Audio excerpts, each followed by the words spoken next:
আসসালামু আলাইকুম। আশা করি আপনারা সবাই ভালো আছেন এবং সুস্থ আছেন। নেক্সট জোন চ্যানেলের আরো একটি ভিডিওতে আপনাদের সবাইকে জানাই স্বাগতম। বেশ কয়েকদিন ধরেই আমরা দেখতে পাচ্ছি যে আমাদের আবহাওয়াটা হচ্ছে বৃষ্টির আবহাওয়া হয়ে গেছে। কিছুক্ষণ পরপরই বা সকালে বা সন্ধ্যায় বা বিকালের দিকে হচ্ছে বৃষ্টি পড়ছে। তো এই ক্ষেত্রে আমরা যারা বারান্দায় কবুতর পালি তাদের বেশ কিছু সমস্যার সম্মুখীন হতে হয়। তো এই বৃষ্টির ভিতরে কবুতরকে সুস্থ রাখতে বেশ কিছু বিষয় মাথায় রাখতে হবে। তাই আমি আজ নিয়ে এসেছি বৃষ্টির ভিতরে কবুতরকে সুস্থ রাখার 5টি উপায়।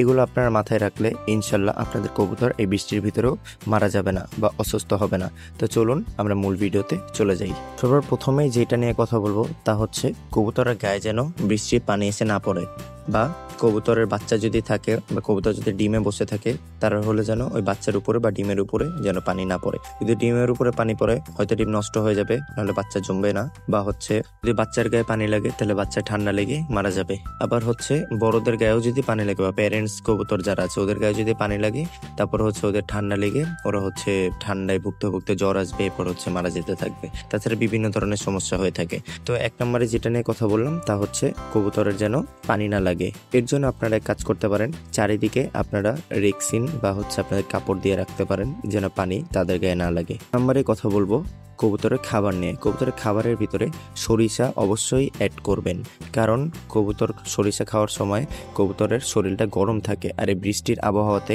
পরিবেশ ঠান্ডা থাকার কারণেও কবুতরের ঠান্ডা লেগে যেতে পারে। যদি কবুতরকে সরিষা দেওয়া হয় তাহলে কবুতরের শরীরটা গরম থাকবে এবং বাইরে ঠান্ডা, তাহলে কবুতর দুইটাকে মানিয়ে নিতে পারবে। কবুতর শরীর যেহেতু গরম থাকবে সেহেতু কবুতরের অত একটা ঠান্ডা লাগবে না। 3 নম্বর যে কথাটা বলবো তা হচ্ছে কবুতরের ক্রিমির কোর্স করিয়ে ফেলানো, কারণ কবুতরের ঠান্ডার সময় ক্রিমি কোর্স করানো সবচেয়ে উত্তম। তবে খেয়াল রাখতে হবে কবুতরের যদি বাচ্চা থেকে থাকে তাহলে কবুতরকে ক্রিমি কোর্স করানো যাবে না, কারণ কবুতরকে আপনি পানির সাথে ক্রিমির কোর্সটা মিলিয়ে দিবেন, মানে ক্রিমির ওষুধ যেটা ওইটা মিলিয়ে দিবেন, তখন কবুতরের পানি খেয়ে কবুতরের বাচ্চাকেও খাওয়াতে যাবে, তখন কবুতরের বাচ্চার ক্ষতি হতে পারে বা মারাও যেতে পারে। এরপর 4 নম্বর যেটা নিয়ে কথা বলবো তা হচ্ছে আপনারা অনেকেই বারান্দায় হচ্ছে কবুতর পালেন এবং বারান্দায় তো ছেড়ে দেন। তো এটা বৃষ্টির সময় করা যাবে না। কবুতরকে সুস্থ রাখার জন্য আপনাকে কবুতরকে খাঁচাতে রেখে দিতে হবে, কবুতরের উপর মায়া দেওয়া করা যাবে না। কারণ আপনারা যতই কবুতরকে ভালোবাসেন, এখন কবুতরকে সুস্থ রাখার দায়িত্ব আপনাদের। এটার জন্য আপনারা যদি মায়া দেখিয়ে যদি আপনারা কবুতরকে ছেড়ে দেন যে কবুতর একটু রিল্যাক্স হবে, বাইরে ঘুরবে, তাহলে এটা একদম ভুল হবে। কবুতরকে আরো ক্ষতির দিকে ঠেলে দেওয়া হবে। তাই কবুতরকে খাঁচা থেকে বের করা যাবে না। 5 নম্বর আর সর্বশেষ যেই টিপস নিয়ে কথা বলবো বা যে উপায় নিয়ে কথা বলবো কবুতরকে সুস্থ রাখার, তা হচ্ছে এই ঠান্ডার আবহাওয়ার ভিতরে এই বৃষ্টি যে হচ্ছে এটার ভিতরে কবুতর অনেক সময় পানি খেতে চায় না, কারণ পানিটাও ঠান্ডা থাকে। তাই হচ্ছে কবুতর ওই ঠান্ডা পানি খেতে চায় না।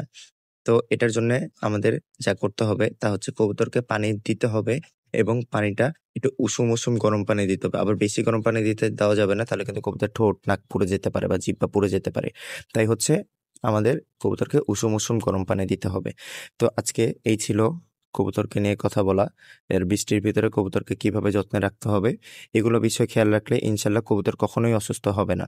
তো আজকের মতো এখানেই বিদায় নিচ্ছি। সবাই ভালো থাকবেন, সুস্থ থাকবেন। আসসালামু আলাইকুম।